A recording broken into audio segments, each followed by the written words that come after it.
So student, today we start chapter number 6 of Political Science class 11th NCERT Judiciary। तो पहले introduction पढ़ लेते हैं, हम देखते हैं चैप्टर में क्या हमें पढ़ना है, उसके बाद हम चैप्टर शुरू करते हैं।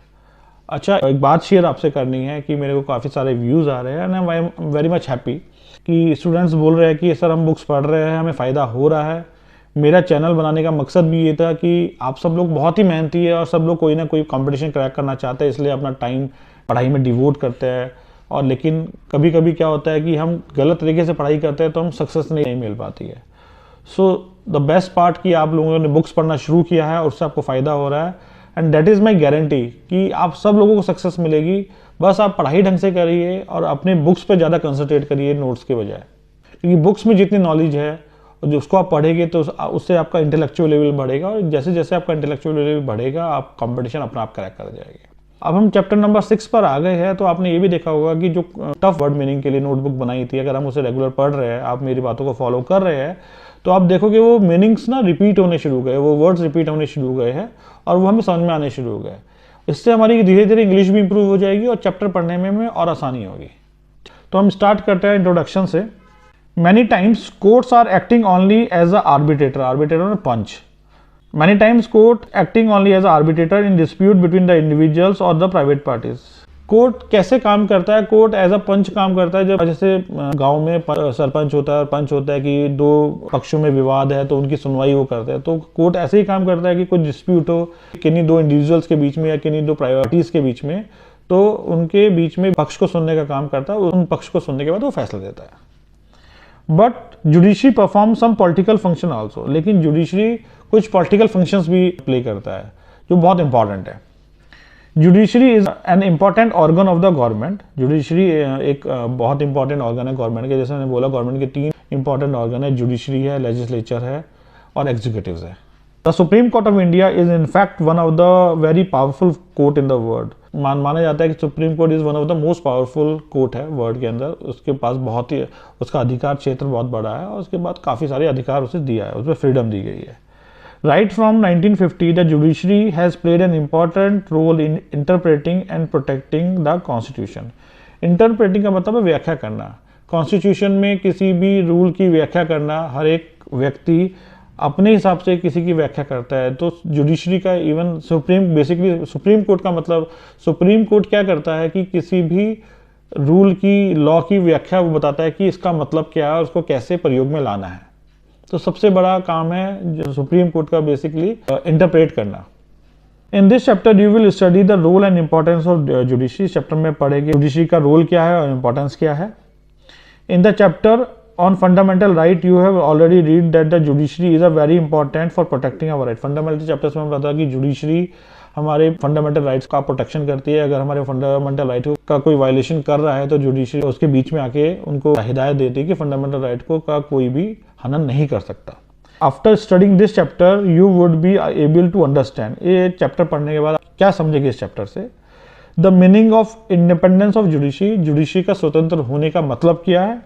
The role of Indian judiciary in protecting our rights, हमारे फंडामेंटल राइट्स को, हमारे राइट्स को, हमारे अधिकारों को प्रोटेक्ट करने में जुडिशरी कैसे काम करती है। The role of judiciary in interpreting the constitution, constitution में जुडिशरी व्याख्या कैसे देती है या कॉन्स्टिट्यूशन में की व्याख्या करने में जुडिशरी का क्या रोल है। और last, the relationship between the judiciary and the parliament of India, judiciary और पार्लियामेंट का क्या रोल है। लेजिस्लेचर और जुडिशरी 2 ऑर्गन है गवर्नमेंट के, उन दोनों का क्या रोल है और दोनों कैसे काम करती है। तो हम फर्स्ट पॉइंट शुरू करते हैं। Why do we need an independent judiciary, हमें एक स्वतंत्र जुडिशरी की क्या जरूरत है। In an society, dispute are bound to arise between individuals, between groups and between individuals or groups and government। जब हम घर पे रहते हैं तो घर में भी डिस्प्यूट्स होते रहते हैं। तो जब हम एक सोसाइटी में रहते हैं तो डिस्प्यूट होने निश्चित है, 2 इंडिविजुअल्स के बीच में, 2 व्यक्तियों के बीच में, 2 ग्रुप्स के बीच में, या एक ग्रुप और इंडिविजुअल के बीच में, या गवर्नमेंट्स के बीच में। All such dispute must be settled by an independent body in accordance with the principle of the rule of the law। और ये सारे डिस्प्यूट को सेटल होना चाहिए किसी भी एक इंडिपेंडेंट बॉडी से जो किसी के अंतर्गत काम ना करती हो, और जो डिस्प्यूट सॉल्व होंगे वो किस बेस पे होंगे, वो अकॉर्डिंग द कॉन्स्टिट्यूशन और अकॉर्डिंग टू लॉ होंगे। This idea of rule of law implies that all individuals rich and poor, man और वुमेन, फॉरवर्ड और backward caste are subjected to the same law. The rule of law का मतलब ये है कि आप अमीर हो, गरीब हो, आदमी हो, औरत हो, बैकवर्ड क्लास हो या कोई और क्लास हो, कुछ भी है, आप रूल ऑफ लॉ के सामने सब बराबर है, उनके लिए कोई भी बड़ा और छोटा नहीं है। The principal role of the judiciary is to protect rule of law and ensure supremacy of law. जो सबसे बड़ा काम जो जुडिशरी का है कि वो जो न्याय है उसका तर्क संगत तरीके से उपयोग करे और जुडिशरी के सामने सब बराबर, लॉ के सामने सब बराबर, कोई भी छोटा बड़ा ना हो, और जो सुपरमेसी हो वो लॉ की हो, लॉ सर्वोपरि हो। It safe guard the right of the individual, जिससे जब जुडिशरी इंडिपेंडेंट होगी, स्वतंत्र होगी और वो लॉ के हिसाब से काम कर रही होगी, जभी हम इंडिविजुअल के राइट्स को प्रोटेक्ट कर सकते हैं। Settle disputes in accordance with the law and ensure that democracy does not give way to individual और ग्रुप डिक्टेटरशिप। जब जुडिशरी इंडिपेंडेंटली काम करेगी और रूल ऑफ लॉ के हिसाब से काम करेगी, तभी कोई भी इंडिविजुअल या ग्रुप आके डिक्टेटरशिप मतलब तानाशाही नहीं कर सकता, और वो लॉ के सामने सब बराबर होने की वजह से कोई भी अपना चीज़ों को सर्वोपरि नहीं कर सकता। कोई भी इंडिविजुअल और ग्रुप लॉ के सामने कोई भी बड़ा और छोटा नहीं है, सब बराबर है, तो इसलिए कोई भी तानाशाही नहीं कर सकता। In order to be able to do all this, it is necessary that the judiciary is independent of any political pressure. जो जुडिशरी है, जो कोर्ट्स है, वो इंडिपेंडेंटली काम करे, स्वतंत्र रूप से काम करे, तो और उनपे कोई पॉलिटिकल प्रेशर ना हो, इसीलिए उनको कुछ अधिकार दिए गए जो इंडिपेंडेंटली वो यूज़ कर सकते हैं, और तभी वो जो भी डिस्प्यूट्स है वो इंडिपेंडेंटली सॉल्व कर सकता है बिना किसी प्रेशर के। What is meant by N independent judiciary? Independent judiciary का मतलब क्या है? How is this independence ensured? और ये जो इंडिपेंडेंस ऑफ जुडिशरी है, जो जुडिशरी की स्वतंत्रता है, उसको हम कैसे एंश्योर करेंगे कि हाँ वो स्वतंत्र रूप से काम करे? तो जो ये पहला पॉइंट है, why do we need an independent judiciary, इसमें ये है कि हमें इंडिपेंडेंट जुडिशरी की जरूरत क्या है। अब मैं इसकी आपको समरी बता देता हूँ। ये इस पॉइंट में ये कहना चाह रहे हैं कि हमें इंडिपेंडेंट जुडिशरी की जरूरत क्या है। हमें स्वतंत्र जुडिशरी की जरूरत इसलिए है कि अगर जुडिशरी किसी के दबाव में काम करेगी या पॉलिटिकल प्रेशर में काम करेगी, जो उसका न्याय होगा वो तर्कसंगत नहीं होगा, किसी न किसी प्रेशर की वजह से झुकाव होगा उस न्याय के अंदर। लेकिन अगर जो जुडिशरी है वो इंडिपेंडेंट काम करे, स्वतंत्र रूप से काम करे, तो सबको समान न्याय दे सकेगी, चाहे वो गरीब सामने खड़ा हो या अमीर सामने खड़ा हो, आदमी हो, औरत हो, किसी भी कास्ट का हो, लॉ के सामने सब बराबर हो गए। अब जब लॉ के सामने सब बराबर हो गए, तो कोई भी सोसाइटी या पर्सन डिक्टेटरशिप, तानाशाही नहीं कर सकता, क्योंकि जो सब सर्वोपरि है वो क्या है? Rule of law. लॉ सबसे बड़ा है, लॉ के अंतर्गत सब बराबर है, तो इस हिसाब से जुडिशरी इंडिपेंडेंटली काम करेगी, तभी ये पॉसिबल है। इसमें ये बताया गया। सेकेंड पॉइंट है इंडिपेंडेंस ऑफ जुडिशरी। जुडिशरी का स्वतंत्र होने का मतलब क्या? Simply stated, independence of judiciary means that the other organ of the government like the executive and legislature must not restrain the functioning of judiciary in such a way that it is unable to do justice. Restrain का मतलब नियंत्रित करना। Independence of judiciary का मतलब ये है कि जो और दो ऑर्गन हैं गवर्नमेंट के, एग्जीक्यूटिव एंड लेजिस्लेचर, उनका कोई प्रेशर नहीं होना चाहिए जुडिशरी पे, जिससे कि जुडिशरी दबाव में काम करे। तो इंडिपेंडेंस जुडिशरी का मतलब ये है कि जो तीनों ऑर्गन है वो इंडिपेंडेंटली काम करते हैं। तो अभी हम जुडिशरी के बारे में पढ़ रहे हैं, तो हम ये बोलेंगे कि एग्जीक्यूटिव और लेजिस्लेचर का कोई भी प्रेशर जुडिशरी पे नहीं होता है, तो इसलिए वो इंडिपेंडेंटली काम करती है और न्याय देती है।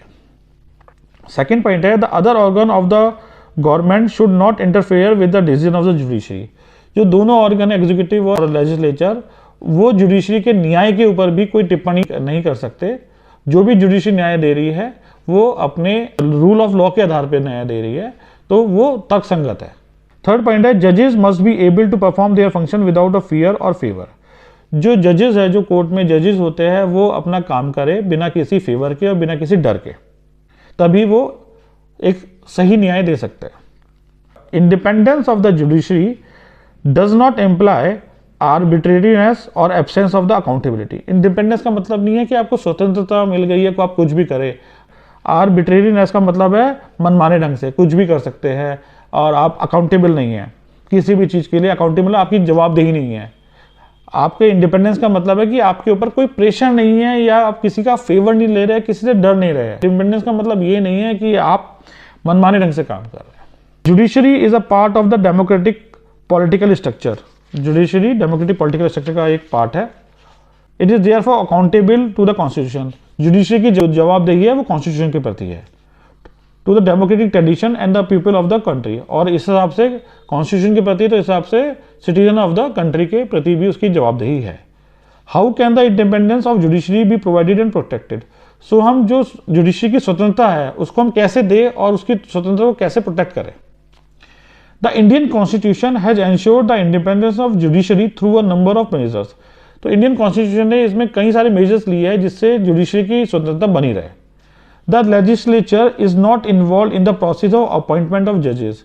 लेजिस्लेचर, चाहे वो स्टेट लेजिस्लेचर है या पार्लियामेंट है, वो जजेस के अपॉइंटमेंट में कोई भी रोल अदा नहीं करते। Thus it was believed that party politics would not play a role in the process of appointment।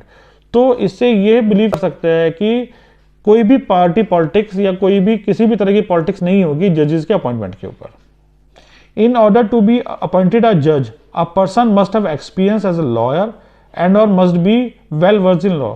कोई भी व्यक्ति को जज बनाने के लिए उसको वो लॉयर होना चाहिए या उसको कानून का अच्छे से पता होना चाहिए। Political opinion of a person or his or her political loyalty should not be the criteria for appointment to judiciary। उस पर्सन का पर्सनल पॉलिटिकल एजेंडा क्या है या वो किस पार्टी के लिए क्या सोचता है, ये कोई क्राइटेरिया नहीं है जज के अपॉइंटमेंट के लिए। तो जजेज हैव अ फिक्स टेन्योर, जज का एक फिक्स टेन्योर होता है, रिटायरमेंट तक वो काम करते हैं। They hold the office till reaching the age of retirement. जैसे मैंने बताया कि जब तक वो रिटायरमेंट नहीं होते वो अपने चेयर पर रहते हैं और रिटायरमेंट तक वो काम करते हैं। Only in exceptional cases judges may be removed, but otherwise they have security of tenure। बहुत ही एक्सेप्शनल केसेस के अंदर कभी कभार कोई ऐसा केस हुआ जिससे कोई जज को रिमूव करना पड़ता है, अदरवाइज वो उनकी जो टेन्योर है वो सिक्योर रहता है, उनकी जो जॉब है वो सिक्योर रहती है। Security of tenure ensures that जज कुड फंक्शंस विदाउट फियर और फेवर। सिक्योरिटी ऑफ टेन्योर का मतलब है कि जब तक जज काम करेगा वो किसी के फेवर में या किसी के डर से काम नहीं करेगा, वो स्वतंत्र रूप से काम करेगा।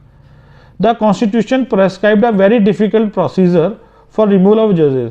किसी भी जज को हटाने के लिए that is a very tough thing। Constitution ने इस प्रोसीजर को बहुत ही मुश्किल बनाया है कि किसी जज को आप हटा सके। The Constitution maker believed that a difficult procedure of removal would provide security of office to the members of judiciary।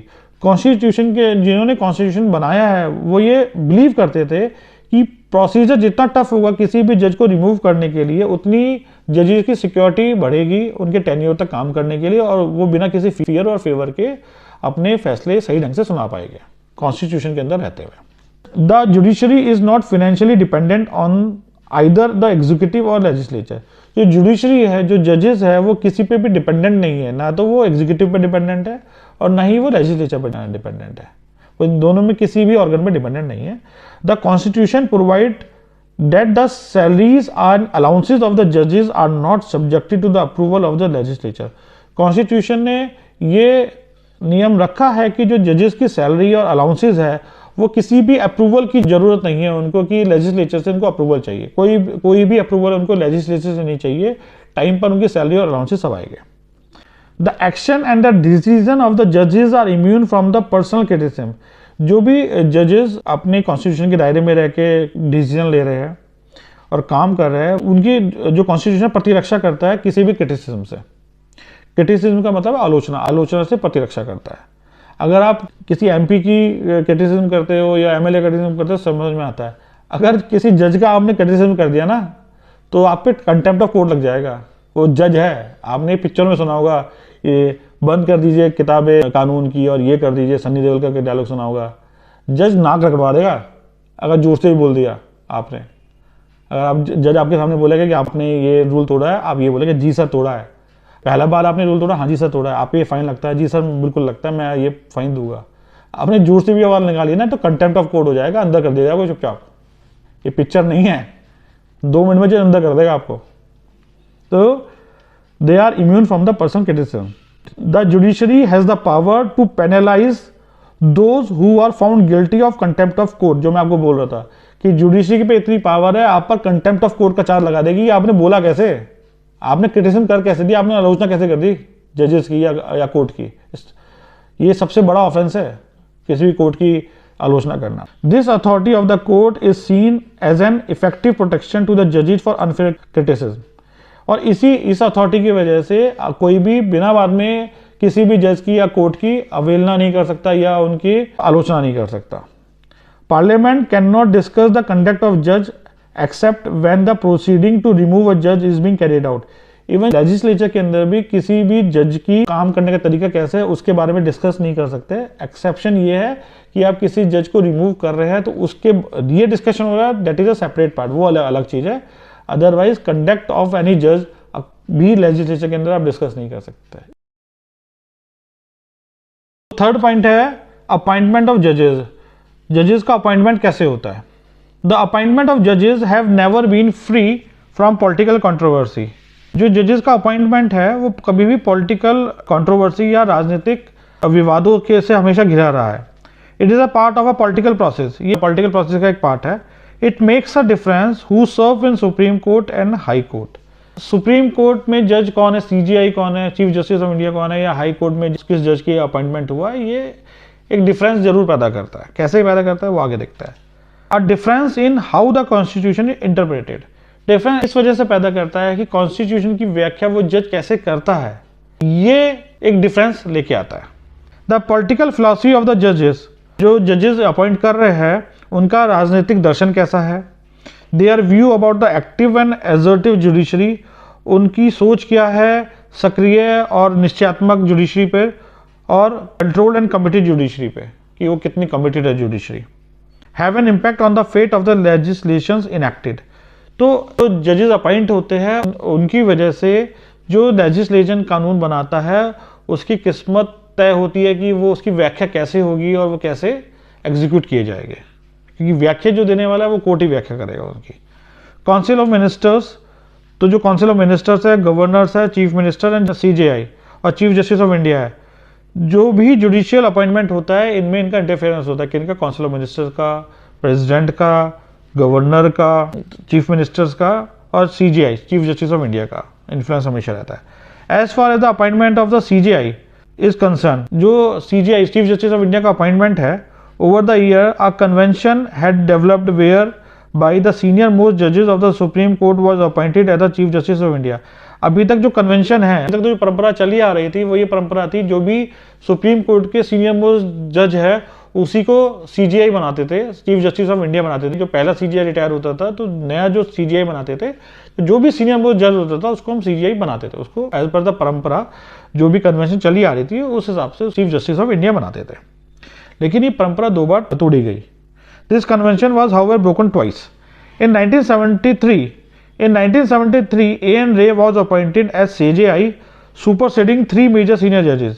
1973 में A.N. Ray को CJI बनाया गया, जबकि उनसे पहले 3 सीनियर जजेस थे, उनको ना बना के A.N. Ray को CJI बनाया गया। Again justice M.H. Beg was appointed, superseding justice H.R. Khanna. 1975 में M.H. बेग को CJI बनाया गया, बल्कि उनसे जो सीनियर थे वो H.R. खन्ना थे, उनको उनके स्थान पर M.H. बेग को चीफ जस्टिस ऑफ इंडिया बनाया गया। तो ये परंपरा को 2 बार तोड़ा भी गया। द अदर जजेस of supreme court and the high court are appointed by the president after consulting the CJI. CJI के अपॉइंटमेंट के बाद जो भी जजेस अपॉइंट होते हैं हाई कोर्ट में और सुप्रीम कोर्ट में, वो सीजीआई की कंसल्टेशन से प्रेसिडेंट उनको बनाता है। This in fact meant that the final decision in matters of appointment rested with the council of minister. इसका मतलब यह है कि जब प्रेसिडेंट अपॉइंट करता है in the consultation of CGI, तो council of minister prime minister का भी उसमें इन्वॉल्वमेंट रहता है। What was the status of the consultation with the chief justice. अगर सुप्रीम कोर्ट के जजेस और हाई कोर्ट के जजेस को अपॉइंटमेंट करने के लिए काउंसिल ऑफ मिनिस्टर्स और प्राइम मिनिस्टर का इंटरफेरेंस रहता है, तो फिर हम चीफ जस्टिस से कंसल्टेशन क्यों करते हैं? तो प्रेसिडेंट है वो चीफ जस्टिस कंसल्टेशन लेता ही क्यों है? This matter came up before the supreme court again and again between 1982 और 1998। ये मैटर को सुप्रीम कोर्ट में कई बार उठाया गया 1982 से 1998 तक। Initially the court felt that the role of the chief justice was purely consultative. Court ने ये बोला कि जो सीजीआई का रोल है इन द अपॉइंटमेंट ऑफ जजेस में, वो एक प्योरली कंसल्टेटिव रोल है। वो सिर्फ परामर्श दे सकता है कि आप इस जज को अपॉइंट करें।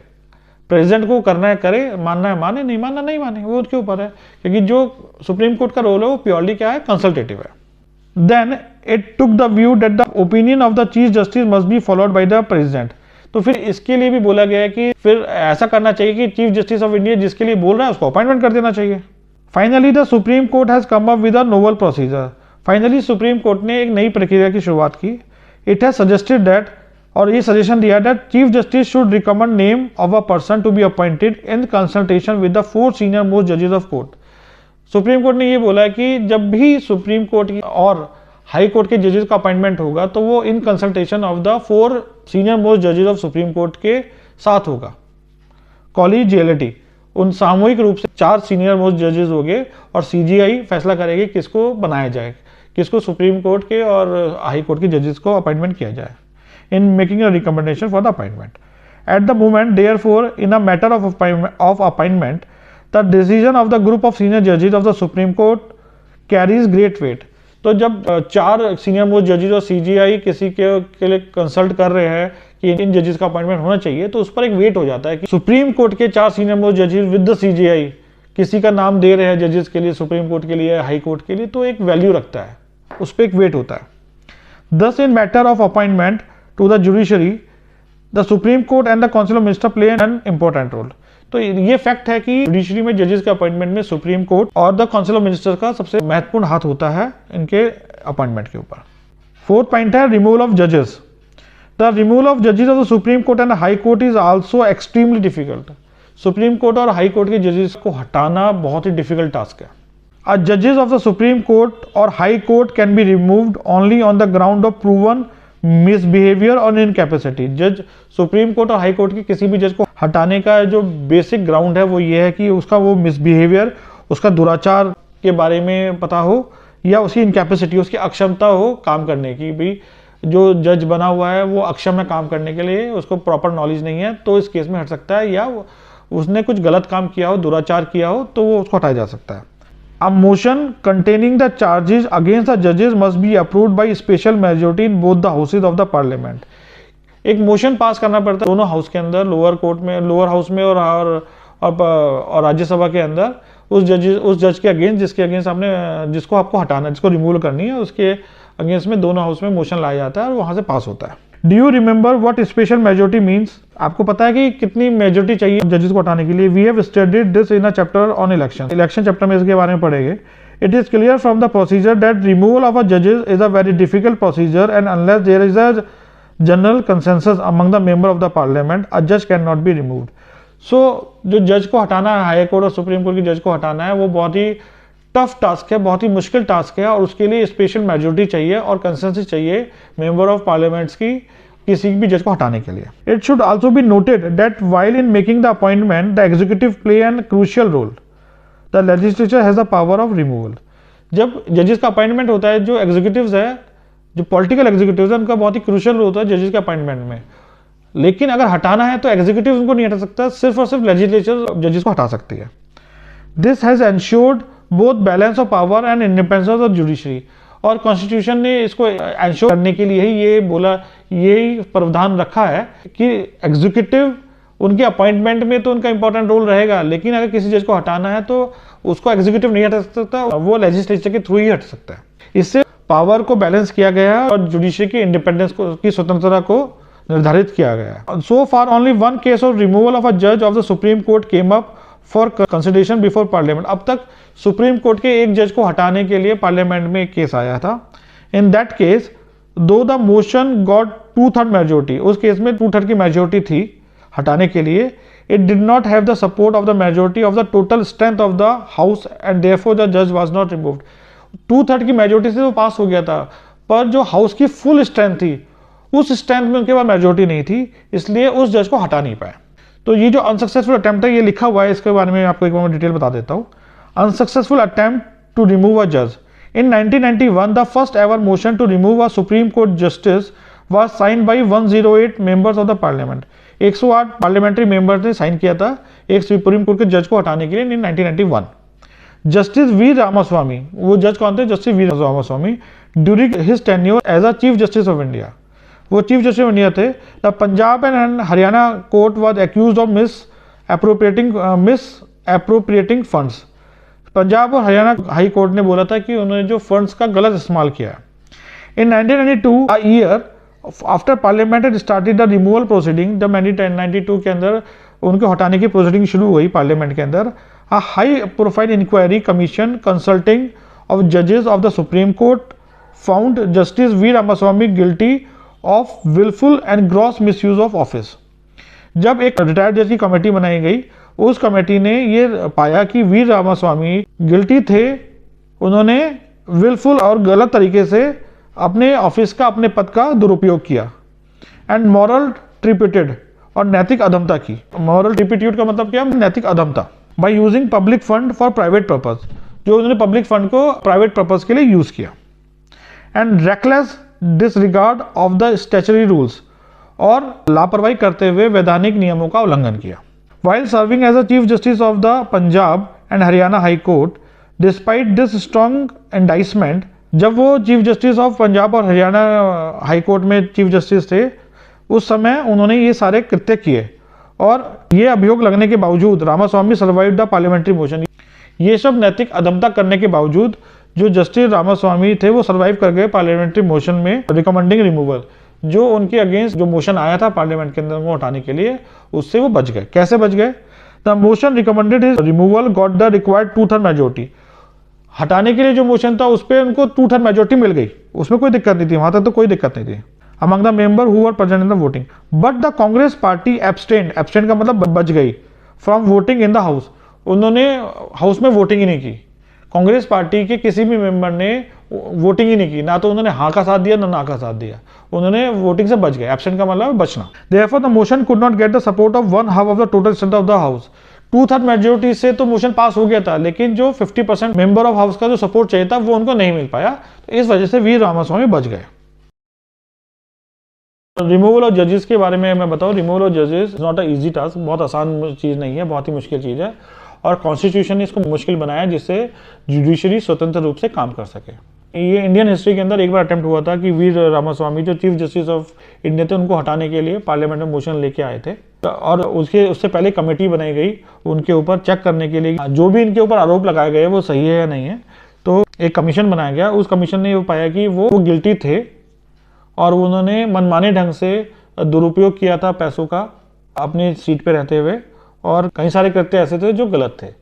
तो उनको हटाने के लिए, उनके अगेंस्ट के लिए पार्लियामेंट के अंदर मोशन आया जो 2/3 मेजोरिटी से पास भी हो गया, लेकिन कांग्रेस एमपीज थे उन्होंने वोटिंग में पार्टिसिपेट नहीं किया, तो जो 50% स्ट्रेंथ चाहिए थी उनको हटाने के लिए वो नहीं मिल पाई, और वो उस मोशन से बच गए और उनको भी हटाया नहीं जा सका।